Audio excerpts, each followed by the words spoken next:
সুন্নাত এবং নফল নামাজের আগে পরে যে সুন্নাহগুলো আছে এই সমস্ত সালাতগুলো সম্পর্কে আলোচনা করেছি গত সপ্তাহে, আজকেও করব ইনশাআল্লাহ। কারণটা হচ্ছে আমাদের অনেকের মধ্যে দেখা যায় এই মসজিদে এবং অন্যান্য মসজিদে যে ফরজ সালাত আদায় করার ক্ষেত্রে অনেকের মধ্যে আগ্রহ আছে আলহামদুলিল্লাহ, কিন্তু দেখা যায় সুন্নাহর প্রতি কোনো গুরুত্ব নেই। না ফরজের আগে যে সুন্নাহগুলো আছে সেগুলোর প্রতি গুরুত্ব আছে, না ফরজের পরে যে কিছু সুন্নাহ আছে সেগুলোর প্রতি গুরুত্ব আছে। মসজিদে পড়ে না এবং বাসায় গিয়েও পড়ে না। তারা মনে করে যে ফরজ পড়ছি তো যথেষ্ট হয়ে গেছে, আর লাগবে না। এরকম একটি অনীহা ভাব তাদের মধ্যে কাজ করছে। এজন্য এটাকে আমরা মনে করি ব্যাধি, অসুস্থতা, রোগ।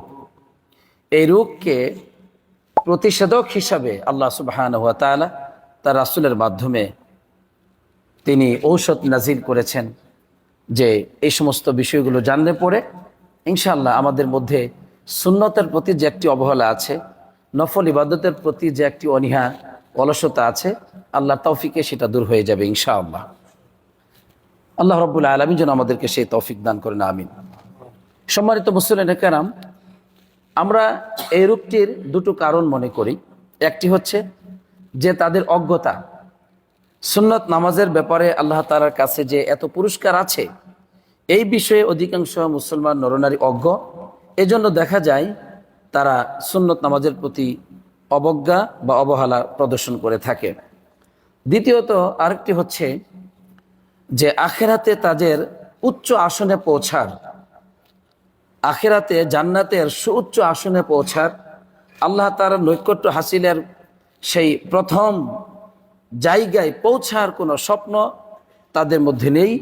বরং তাদের স্বপ্ন হচ্ছে কোনো রকম পার হলেই হলো কোনো রকম একটা ভাব।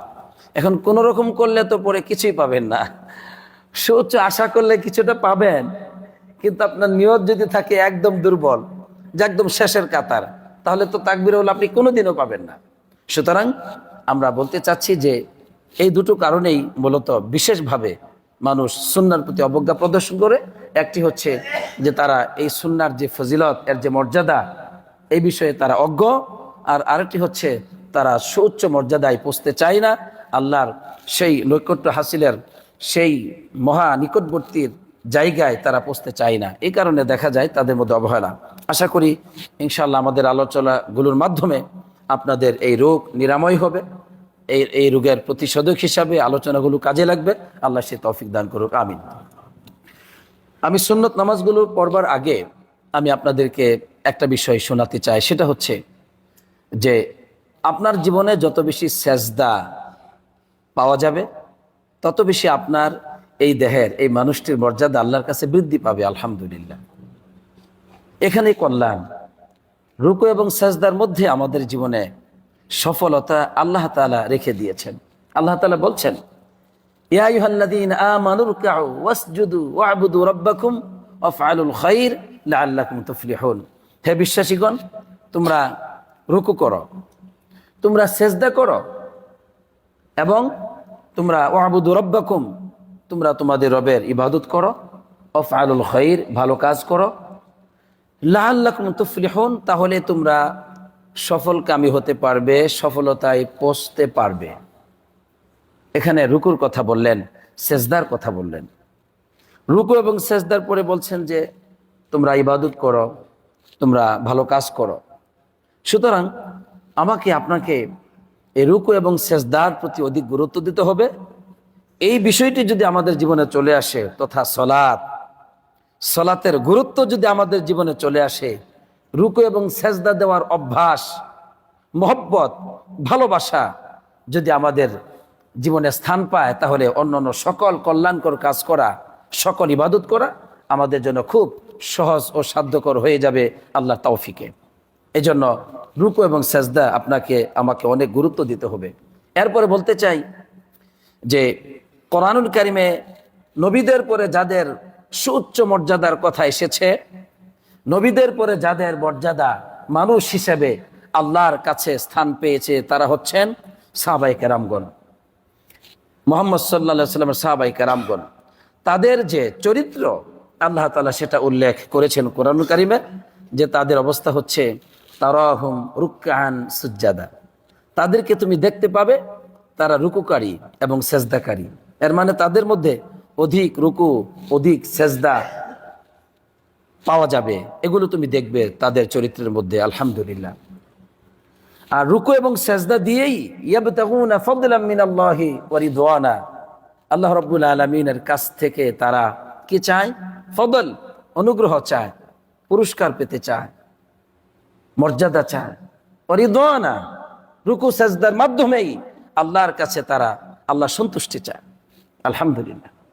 তাহলে আমি আপনি যদি আল্লাহর কাছে সুউচ্চ মর্যাদা পেতে চাই, আমাদের মধ্যে থাকা চাই রুকু এবং সেজদা। এর মানে ফরজ ইবাদতের পাশাপাশি অধিক হারে নফল ইবাদতগুলো আমাদের জীবনে থাকা চাই।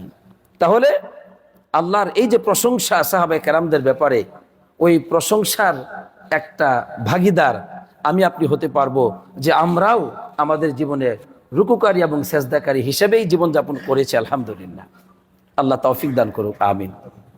সম্মানিত মুসলিম কারাম, আরেকটি হাদিস বলেই আমি শেষ করছি। নফল নামাজের ফজিলতে প্রবেশ করার আগে সেটা হচ্ছে এই যে দেখেন, এই রুকু এই সেজদার যে কি মর্যাদা আল্লাহ রাব্বুল আলামিন দিয়েছেন, রাসূলুল্লাহ সাল্লাল্লাহু আলাইহি ওয়াসাল্লাম হাদিসের মাধ্যমে শুনুন যে একজন বান্দা যখন সেজদা দেয়, আল্লাহ নবী সাল্লাল্লাহু আলাইহি ওয়াসাল্লাম এক সাহাবাকে বললেন, মান সাজাদা লিল্লাহি সাজদা, যে ব্যক্তি একটা সেজদা দেয়, একটা সেজদা আপনি দিলেন নামাজের মধ্যে, আলহামদুলিল্লাহ, তাহলে কি হবে? যে কাতাবাল্লাহু লাহু বিহা হাসানা, আল্লাহ তাআলা ওই বান্দার জন্য একটা সওয়াব লিখেন, এবং ওয়াহাত্তা আনহু বিহা খাতিয়া, একটা গুনাহ আল্লাহ তাআলা ক্ষমা করে দেন। এখানে শেষ না, ওয়ারাফা লাহু দারাজা, একটি মর্যাদাও আল্লাহ তাআলা ওই বান্দার জন্য বৃদ্ধি করে দেন। সুবহানাল্লাহ। সুতরাং এই সেজদা আপনার জীবনে খুব বেশি চাই। যদি কেউ আল্লাহ নিকটবর্তী হতে চান, আপনার উচ্চ বংশের মানুষও দরকার নাই, অনেক বড় আলেম হওয়া লাগবে, অনেক বড় পয়সাওয়ালা হওয়া লাগবে, খুব সুঠাম দেহের সুদর্শনীয় মানুষ হওয়া লাগবে, এগুলো কিচ্ছু দরকার নাই। দরকার হচ্ছে আপনি আল্লাহ নিকটবর্তী হতে চাইলে আল্লাহ তাআলাকে খুব বেশি করে সেজদা দিবেন।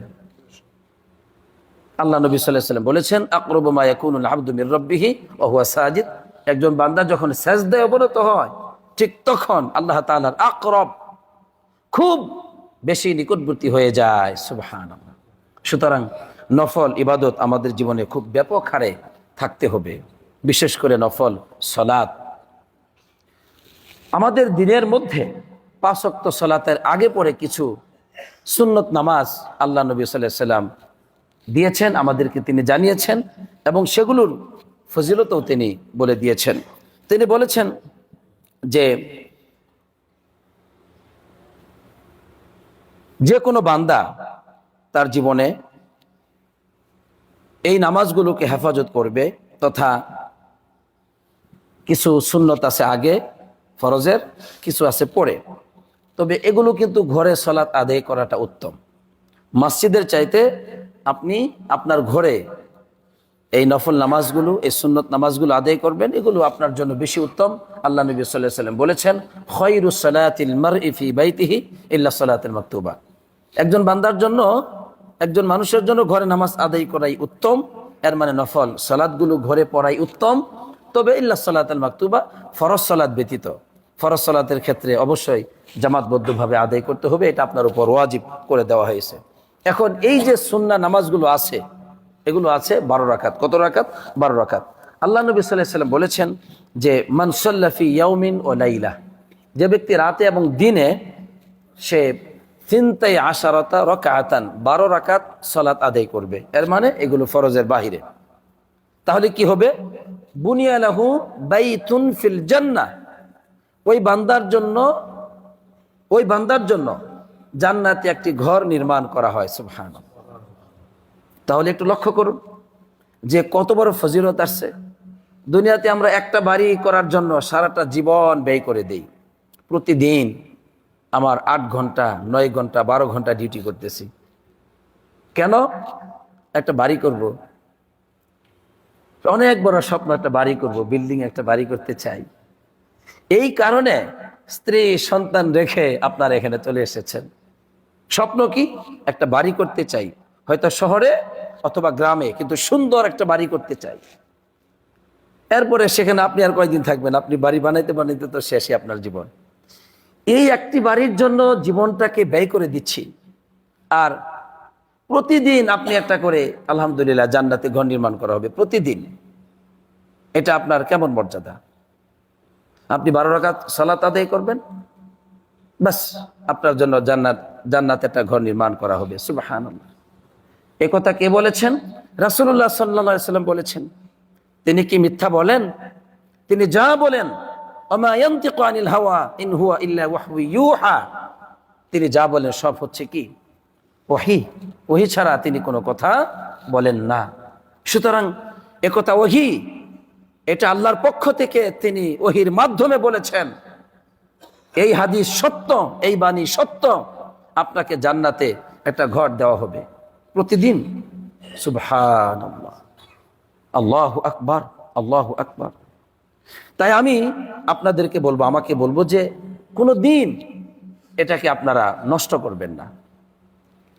এই 12 রাকাত নামাজ আল্লাহ নবী সাল্লাল্লাহু আলাইহি ওয়াসাল্লাম বুঝিয়ে দিয়েছেন যে আরবাআন ক্বাবলা যুহরি, 4 রাকাত হলো যোহর নামাজের আগে, রাকাতাইনি বাদাহা, যোহরের পরে হলো 2 রাকাত, এই হলো 6। রাকাতাইনি বাদাল মাগরিব, মাগরিবের পরে হচ্ছে 2 রাকাত, এই হলো 8। রাকাতাইনি বাদাল ইশা, এশারের পরে হচ্ছে 2, এই হলো কত? 10। রাকাতাইনি ক্বাবলা সালাতিল ফজর, ফজর নামাজের ফরজের আগে আরো 2 রাকাত, এই হলো 12 রাকাত। এই 12 রাকাত সুন্নত নামাজ যদি আপনি আদায় করতে পারেন, তাহলে বুনিয়া লাহু বাইতুন ফিল জান্নাহ, জান্নাতে একটা ঘর আল্লাহ তাআলা তার জন্য নির্মাণ করে দিবেন। মান সাল্লা ফি ইয়াউমিন ওয়া লাইলা, বলছেন যে রাত্রি এবং দিনে যে ব্যক্তি রাত এবং দিনে এই 12 রাকাত সালাত আদায় করবে। সুতরাং আমাদের উচিত যে আমরা যেন অজ্ঞ না হই, উদাসীন না হই, বেখেয়াল না হই, বরং একটু সতর্ক হয়ে এই সালাতকে আমরা হেফাজত করব। এবং এটা আমরা প্রয়োজনে লিখে রাখবো আমার খাতার মধ্যে, যে আমি 12 রাকাত নামাজ আজকে থেকে ওয়াদা দিলাম, আমি আর এটা ছাড়বো না, আমি এটা ছাড়বো না। এটা যদি এমন হয় দিনের বেলা আপনি আদায় করতে পারেন ডিউটির কারণে, তাহলে হাদিসে এটাও আসছে আপনি আশার নামাজের পরে সবগুলি সুন্নাহ একসাথে আদায় করতে পারবেন, এই সুযোগ রয়েছে আলহামদুলিল্লাহ। আপনি ডিউটির জন্য পারেন নাই, শুধু ফরজগুলো আদায় করেছেন, সুন্নাহগুলো আদায় করার সময় পান নাই, এত ব্যস্ত আপনি, তারপরও আলহামদুলিল্লাহ এশার নামাজের পরে সবগুলি সুন্নাহ আপনি আদায় করতে পারবেন, এই সুযোগ আছে। আবার কিয়ামুল লাইলের ক্ষেত্রেও তাই আছে। আপনি নিয়মিত কিয়ামুল লাইল করেন, একদিন করতে পারেন নাই, কোনো অসুবিধা নেই, অসুস্থতার কারণে হোক, প্রচন্ড ঘুমের কারণে হোক, আলহামদুলিল্লাহ ওই যে আপনি 4 রাকাত নামাজ অথবা 11 রাকাত সালাত অথবা 10 রাকাত আপনি পড়তেন, আলহামদুলিল্লাহ আপনি চাইলে দিনের বেলা, এটা বেলা ওঠার পর থেকে নিয়ে যোহর নামাজের আগে 2, 4, 10, 15 মিনিট আগে, এর মধ্যে আপনি এই সালাতগুলো শেষ করতে পারেন। সুবহানাল্লাহ। নবী করিম সাল্লাল্লাহু আলাইহি ওয়াসাল্লাম এমনটি অনুমতি দিয়েছেন এবং তিনি করেছেন। সুতরাং আমি এটাই বলবো যে এই নফল নামাজগুলো, এই সুন্নাহগুলো আমরা আমাদের জীবন থেকে দূরে সরিয়ে দিব না, অবমূল্যায়ন করে এগুলো তার প্রশ্ন করা হবে না, জিজ্ঞেস করা হবে না। অথচ আপনি জানেন যে কিয়ামতের মাঠে সর্বপ্রথম সালাত সম্পর্কে প্রশ্ন করা হবে, সালাত। এরপরে বলা হবে, আল্লাহ তাআলা বলবেন ফেরেশতাদেরকে যে আমার বান্দাদের সালাত কি পরিপূর্ণ আছে না কোনো অপূর্ণতা আছে? তো যদি পরিপূর্ণ থাকে তার জন্য কুতিবা লাহু তাম্মা, পরিপূর্ণ সওয়াব, তার মর্যাদা লিখা হবে, বাস আপনি মর্যাদা পেয়ে যাবেন। কিন্তু যদি এখানে অপূর্ণতা থাকে তাহলে আপনার জন্য ওই অপূর্ণতাই লেখা হবে। এরপরে বলা হবে আমার বান্দার জন্য নফল ইবাদতগুলোর দিকে তাকাও, নফল আছে কিনা। যদি নফল থাকে ওই নফলগুলোকে ফরজের সাথে মিলিয়ে সেটাকে পূর্ণ করার আদেশ দেওয়া হবে। সুতরাং এই সালাতগুলো আপনার ফরজে যে ত্রুটি হয়েছে জীবনে, সেটার মধ্যে কাজে লাগবে। আলহামদুলিল্লাহ, আলহামদুলিল্লাহ, আল্লাহ আমাদেরকে বুঝবার তৌফিক দান করুন। এখানে এইটাই ফয়সালা আসছে হাদিসে যে ফরজে ত্রুটি হলে নফল দিয়ে সেখানে পূর্ণতা দেওয়া হবে, কিন্তু ফরজ নামাজ নষ্ট করার পরে কোনো কাফফারা নাই। আমাদের সমাজে যেটা চালু আছে যে নামাজ না পড়লে আপনার মা বাবার জন্য কাফফারার যে সিস্টেম কোন ওলামায়ে কেরামগণ চালু করেছেন, তারা নিজেরা পথভ্রষ্ট আলেম এবং জাতিকে তারা পথভ্রষ্ট করছেন। এটা তাদের নিজেদের পকেটের সরবরাহ একটি ফয়সালা, যা আল্লাহ তাআলা নাজিল করেন নাই, যা রাসূলুল্লাহ সাল্লাল্লাহু আলাইহি ওয়াসাল্লাম তার উম্মতকে বলে দেন নাই। বরং নফল ইবাদত দিয়ে ফরজকে পূর্ণ করা যেতে পারে। আর যদি সত্যিকার আপনি তওবা করেন তাহলে আল্লাহ তাআলা অতীতের সব গুনাহগুলো ক্ষমা করবেন বলে ওয়াদা দিয়েছেন। আলহামদুলিল্লাহ, আপনি ওয়াদাবদ্ধ হবেন আর কোনো দিন ফরজ ইবাদত বাদ দিবেন না, এইটা ওয়াদা করবেন। কিন্তু কাফফারার কোনো সিস্টেম নাই, উমরি কাজার কোনো সিস্টেম আমাদের ইসলামে নাই। এটাও একটি গবেষণামূলক ইবাদত যার অস্তিত্ব ইসলামে নেই, বরং এটা গবেষণা করে এটা তারা এটাকে কি বলবো গবেষণা করে উদ্ঘাটন করার চেষ্টা করেছেন, কিন্তু সত্যিকার অর্থে এটা কোরআন এবং সুন্নাহর ফয়সালা নেই এখানে। তো সুতরাং আপনাকে ফরজ ইবাদত আদায় করতে হবে এবং সেই ফরজ ইবাদতগুলোর পূর্ণতার ক্ষেত্রে নফল সালাতগুলো আপনার জীবনে কাজে লাগবে। আলহামদুলিল্লাহ, আল্লাহ তাআলা আমাদের সবাইকে বুঝবার তৌফিক দান করুক, আমিন। এর উপর আমল করার তৌফিক দান করুক, আমিন।